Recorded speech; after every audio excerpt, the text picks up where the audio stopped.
আসসালামু আলাইকুম চাচা। ওয়ালাইকুম সালাম। টাকাটা কি মনে করাইছ? তার মানে কি চাচা, আমার বাইরের বিয়ে তো, আমার বড় ভাইয়ের বিয়ে, সে জানি বিয়ের কাজ।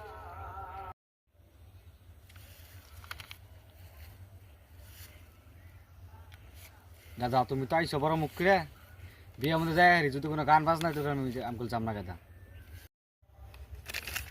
আমি না কাছে না গেলে হবো, বিয়ের মধ্যে গান চলবো, আরে না গেলে কি হবো?